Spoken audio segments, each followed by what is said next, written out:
Aujourd'hui, on va parler un petit peu de Noël, comme vous vous en doutez. Je vais essayer d'abréger le texte que j'avais préparé parce qu'on a une belle soirée et je pense que le point fort de notre soirée va être les discussions.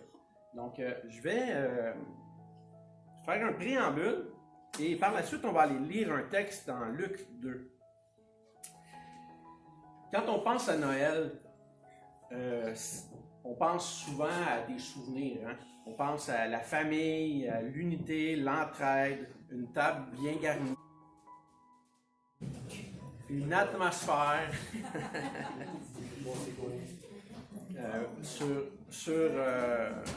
on pense à des souvenirs. Des fois, on peut penser à Noël avec un papa, une maman dans une famille, des grands-parents qui sont présents ou qui l'ont déjà été dans le passé. Un grand-papa peut-être qui était en santé par les années précédentes, qui ne l'est plus aujourd'hui, ou peut-être une personne qui nous a quittés, qui est décédée. Donc Noël évoque beaucoup de souvenirs. Et Noël, en fait, est-ce que c'est réellement ça? Est-ce que c'est vraiment juste le temps de partage, le temps en famille, le temps à échanger? Bien, moi, je vais vous suggérer que non. Et si on se fie à ce que la Bible enseigne, Noël, c'est premièrement une personne. C'est premièrement Jésus. D'accord? Moi, je suis rendu à mon 51e Noël. J'ai vu différents Noëls dans ma vie. Et j'ai pu constater que beaucoup de personnes oublient le sens de Noël. Beaucoup de gens sont tellement centrés sur leur quotidien que quand on veut leur parler de la réelle histoire de Noël, souvent il y a des gens qui vont contester, qui vont dire on ne parle pas de religion. On ne parle pas de religion. On ne veut pas parler de ce Jésus-là. Moi, ça ne me rejoint pas. Donc, c'est un peu dommage. Aujourd'hui, on va parler d'un homme qui s'appelle Siméon. Siméon, selon ce qu'on va voir dans la Bible, c'est un homme âgé. C'est un homme qui est dans les derniers milles de sa vie. Si on parlait d'une partie de baseball, là, on dirait qu'il est probablement à son dernier match, à sa dernière manche, peut-être même à son dernier lancer. Donc, Siméon est vraiment, disons, à l'apogée de sa vie. Et Siméon va faire quelque chose qui va nous sembler banal, mais qui ne l'est vraiment pas du tout. C'est vraiment quelque chose qui sort de l'ordinaire. Et on va aller voir ça dans le texte biblique. On va aller lire, je vais vous demander de tourner dans Luc 2.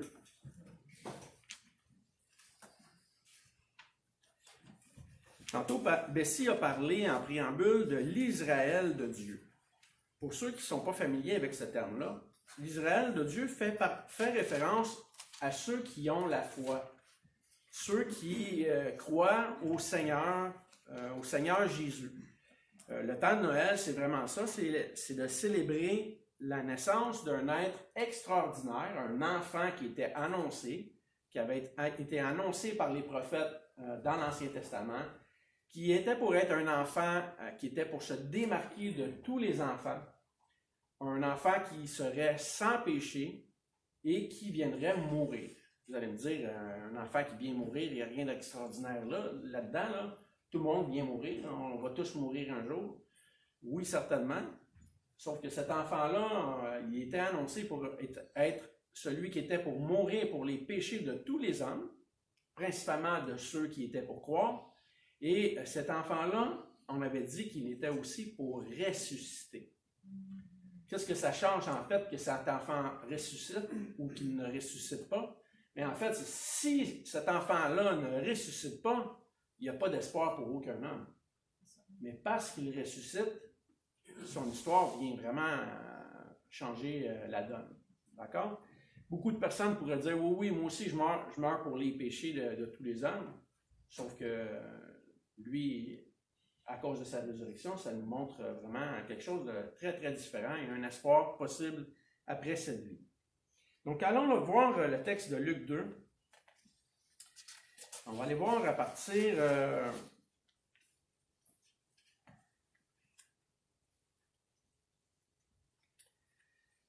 À partir du verset 1, on va voir un petit peu le contexte. Le texte nous dit ceci. En ce temps-là, parut un édit de César Auguste ordonnant un recensement de toute la terre. Selon le contexte, toute la terre ici parle de la terre romaine. Tous allaient se faire inscrire, chacun dans sa ville. Joseph aussi monta de la Galilée, de la ville de Nazareth, pour se rendre en Judée. Le trajet, c'est environ 90 km à pied ou à dos d'âne. Donc, c'est assez éreintant. Il est allé dans la ville de David, sa ville natale, appelée Bethléem, parce qu'il était de la maison et de la famille de David, afin de se faire inscrire avec Marie, sa fiancée, qui était enceinte.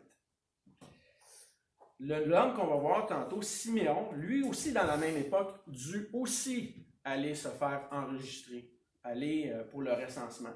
Et je vous ai parlé que c'était un homme mourant. Donc, c'était un grand effort pour lui.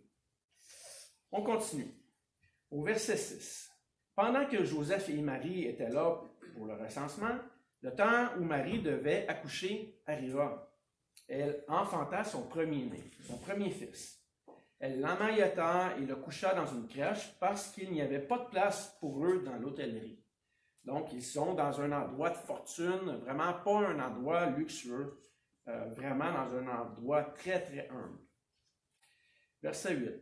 Il y avait dans cette même contrée des bergers qui paisaient dans les champs les veilles de la nuit pour garder leurs troupeaux. Et voici un ange du Seigneur leur apparut, et la gloire du Seigneur resplendit autour d'eux. Ils furent saisis d'une grande frayeur, mais l'ange leur dit, « Ne craignez point, car je vous annonce une bonne nouvelle qui sera pour tout le peuple le sujet d'une grande joie.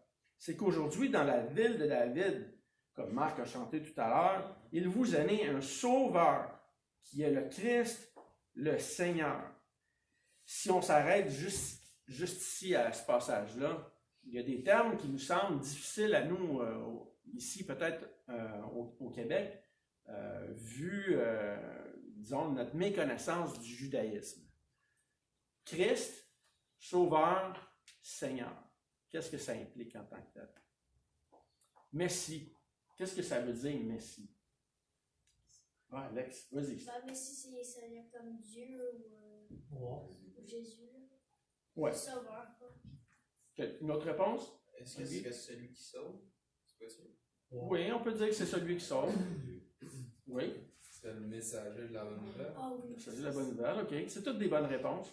On pourrait dire que c'est le oint, hein, celui qui est consacré. Donc, ici dans le texte, la question du Sauveur, Seigneur, ce que les anges annoncent aux bergers, c'est vraiment quelque chose d'unique, d'extraordinaire. Cet enfant-là va être vraiment un centre d'attention pour tout le monde du judaïsme et même au-delà. D'accord? On continue notre texte. Et à partir du verset 13, ça nous dit « Et soudain, il se joignit à l'ange une multitude de l'armée céleste, louant Dieu et disant « Gloire à Dieu dans les lieux très hauts, et paix sur la terre pour les hommes qui l'agréent. » Lorsque les anges eurent quitté les bergers pour retourner au ciel, les bergers se dirent les uns aux autres « Allons jusqu'à Bethléem et voyons ce qui est arrivé, ce que le Seigneur nous a fait connaître. » Ils y allèrent en hâte et trouvèrent Marie et Joseph et le petit enfant couché dans la crèche. Après l'avoir vu, ils racontèrent ce qui leur avait été dit au sujet de ce petit enfant. Tous ceux qui les entendirent furent dans l'étonnement de ce que leur disaient les bergers. Marie gardait toutes ces choses et les repassait dans son cœur, et les bergers s'en retournèrent, glorifiant, louant Dieu pour tout ce qu'ils avaient entendu et vu, et qui était conforme à ce qui leur avait été annoncé.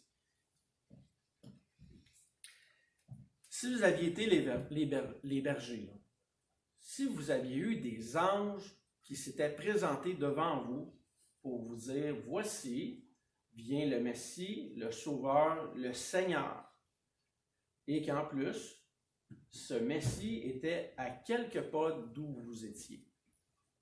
Qu'auriez-vous fait? Seriez-vous simplement resté là en ayant entendu la nouvelle ou vous auriez été piqué de curiosité pour aller contempler qui était cet enfant? Selon vous, hein? Moi, si je voyais des anges aujourd'hui devant moi, je pense que ça serait pas trop compliqué. Je voudrais en savoir davantage. Et comment seriez-vous arrivé devant cet enfant? Seriez-vous arrivé avec un cadeau, un sauveur, un seigneur? Pas eu le temps. Est-ce que vous auriez pris le temps d'aller changer vos vêtements? C'est lui qui était le cadeau. Vous mettre plus beau?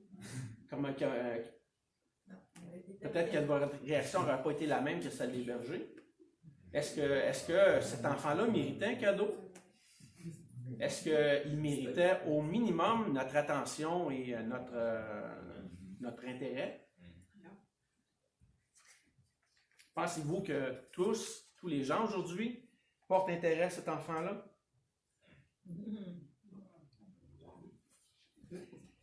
Est-ce qu'il y avait de réelles raisons d'espérer en ce fils qui avait été annoncé? Daniel avait déjà annoncé à propos, entre autres, du royaume, des Romains qui étaient pour être en place, et même d'un temps où le Sauveur était pour venir. Ce qu'on va voir avec notre personnage, Siméon, dont je vous ai parlé tantôt. Que veut dire le nom de Siméon? C'est un nom juif, évidemment. Ça veut dire « entendre ».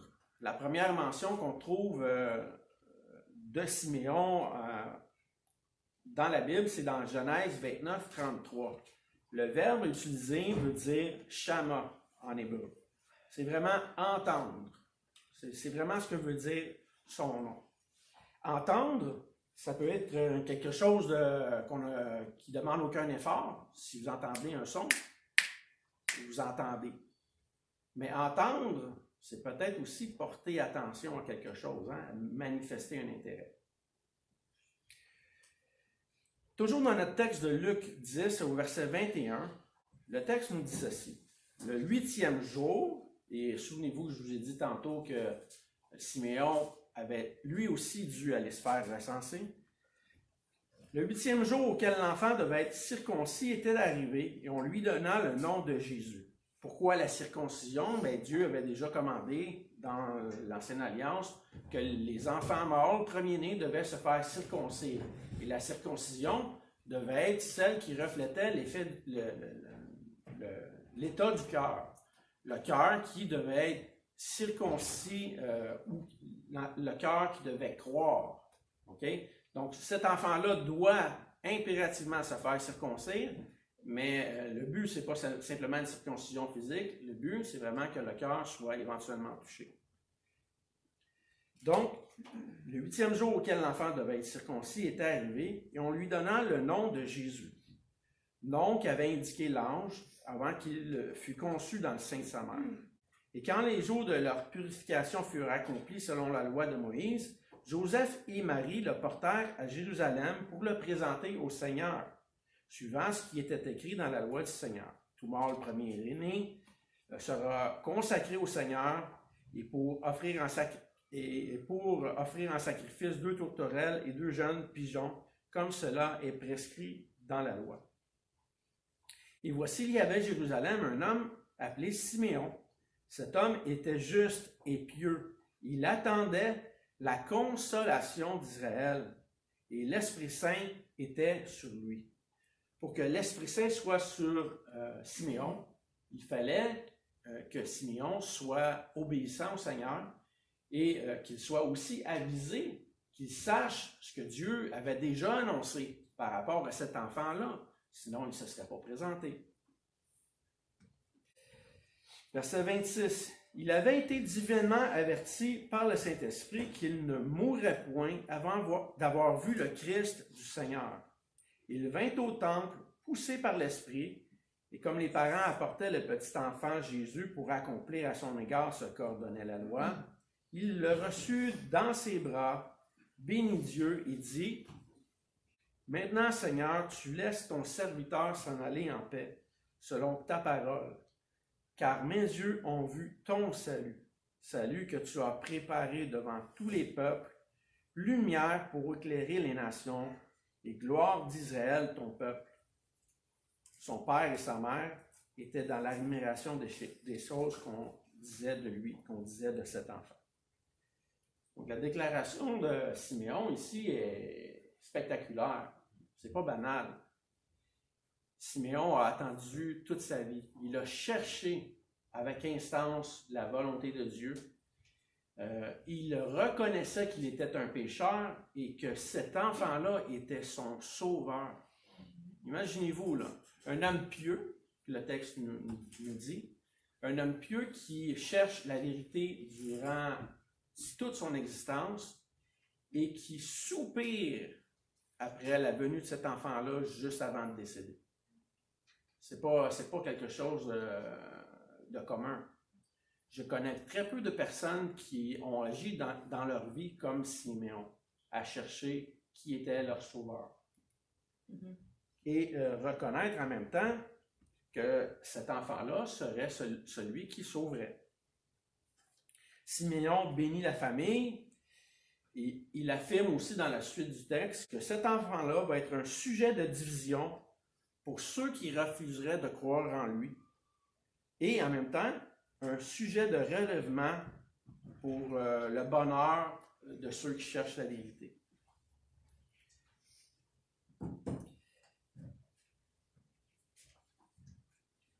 Attendre, contempler et bénir. C'est vraiment ce qu'a fait Siméon dans le texte.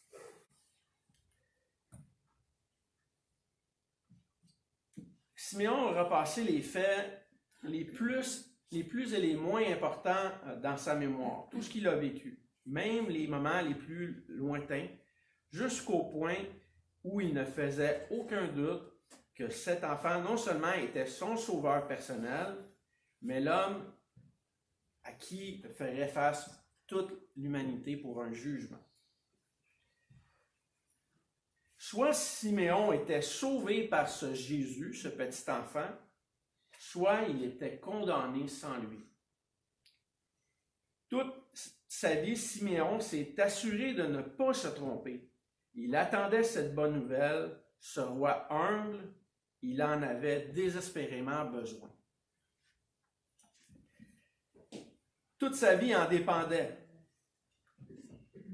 Si Jésus était réellement le Sauveur, Jésus était le seul capable de le racheter de ses péchés, de lui pardonner, de lui procurer une paix réelle.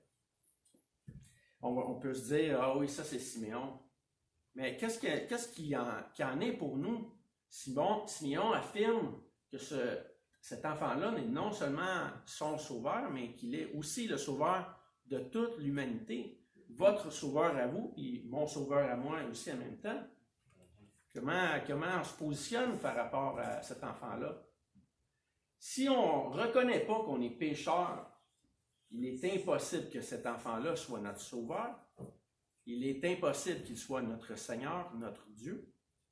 Si on ne reconnaît pas nos péchés, si on ne reconnaît pas nos fautes, de quoi pouvons-nous être pardonnés? Mes yeux ont vu ton salut que tu as préparé devant tous les peuples. C'est ce qu'affirme Siméon. Est-ce qu'il s'est trompé?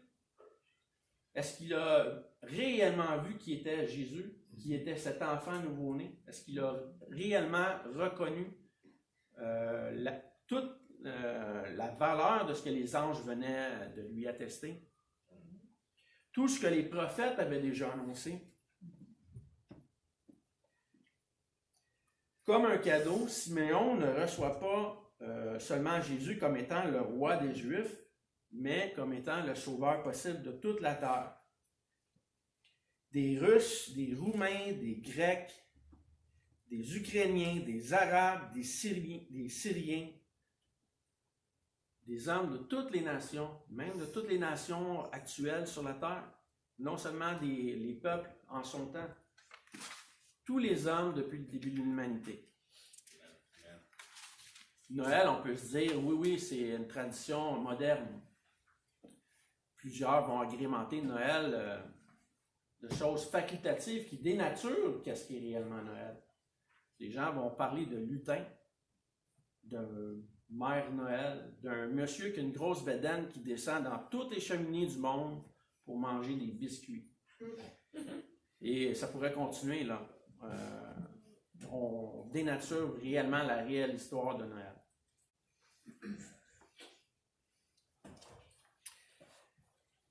Pour que Siméon reconnaisse que Jésus était son sauveur, il fallait absolument qu'il affirme une chose claire et précise.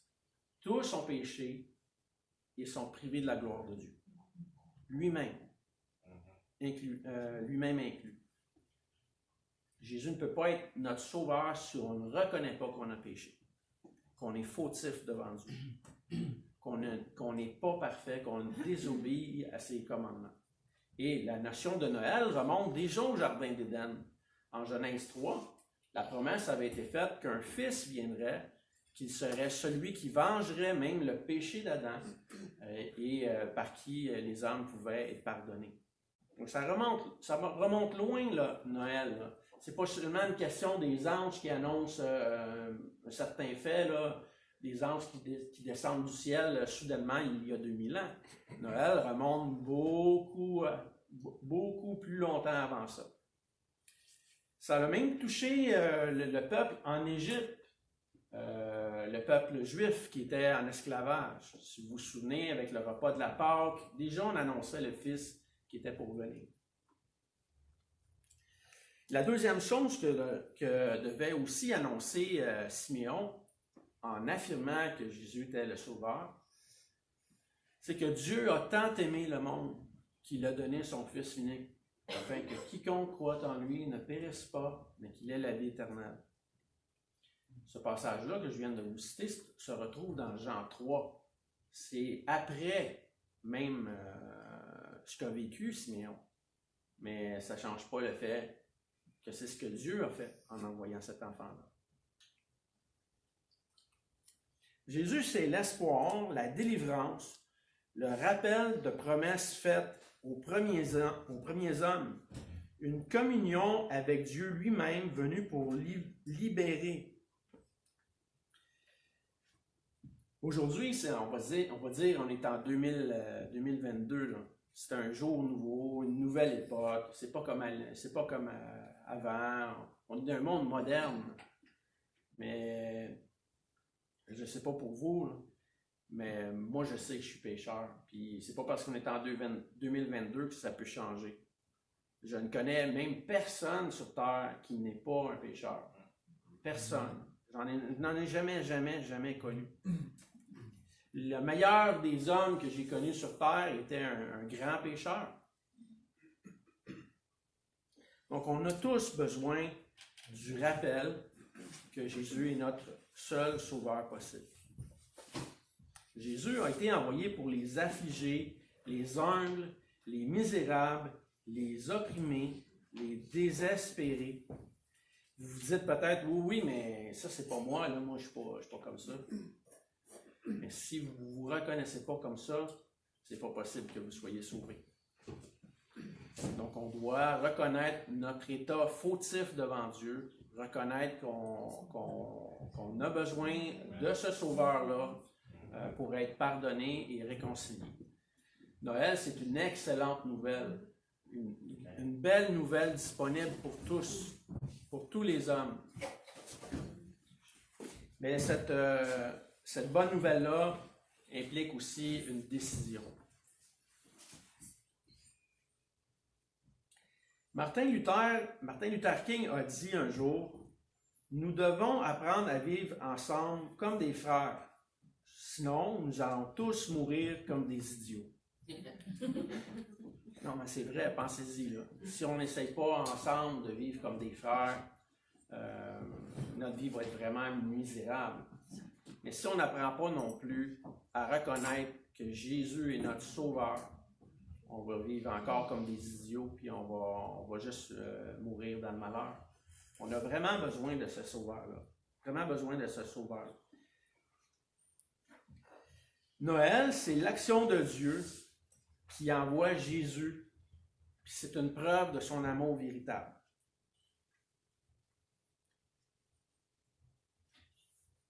Est-ce que vous avez déjà préparé votre cœur pour que Dieu puisse vous bénir au-delà de toute espérance? Est-ce que vous avez accepté ce Sauveur, confessé vos fautes, reconnu votre besoin de Jésus? Avez-vous mis votre espérance en lui? Idéalement, il ne faudrait pas attendre une journée de plus pour le faire. On ne sait pas de quoi demain est fait. La Bible nous dit que c'est aujourd'hui le jour du salut. Malheureusement, on connaît tellement peu de la Bible dans notre monde moderne que souvent, ça nous semble beaucoup d'histoires disparates et des histoires difficiles à concilier. Mais comme Siméon, on doit chercher la vérité, on doit chercher les faits et on doit chercher à savoir quelle est la solution pour notre propre péché.